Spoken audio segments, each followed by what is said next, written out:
கர்த்தர் சொல்றாரு, நீ பயப்படாத. உன் இக்கட்டு ஏற்பட்டதா, சஞ்சலம் ஏற்பட்டதா, கர்த்தர் மாற்றி அமைக்க போற அந்த ஏப்ரல் மாசத்துல நீ மனமகிழ்ச்சி அவர் நாமத்தை உயர்த்த போற, சந்தோஷமா கர்த்தரை துதிக்க போற, இயேசுவுக்காக இன்னும் ஓடி உழைக்க போற, அவர் நாமத்துக்காக எழுந்து பிரகாசிக்க போற.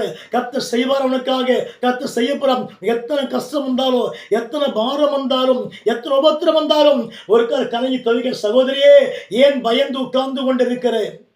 எழுந்துக்க முடியாம உட்கார்ந்து இருக்கிற. மகாபர இக்கட்டு உனக்கு உண்டாயிற்று. படுத்த படுக்கையா இருக்கிற. 2 காலம் வேலை செய்யல, கை வேலை செய்யல, வாய் திறந்து பேச முடியல, ஒரு ஆகாரம் சாப்பிட முடியல, இக்கட்டுல படுத்து இருக்கிற. கர்த்தர் மாற்ற போறாரு.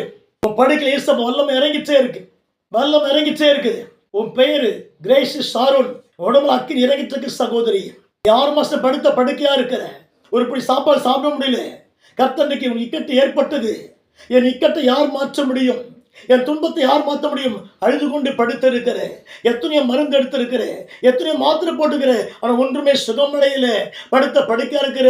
இந்த வார்த்தையை கேட்ட பிற்பாடு, அன்பு சகோதரியே, அன்பு சகோதரா, பயப்படாத. இயேசு இக்கட்டை இன்னைக்கு மாற்றி விட்டாரு. நீ திரும்ப எழுந்து உட்கார்ந்து கர்த்தருக்கு ஸ்தோத்திரம் சொல்ல போகிற.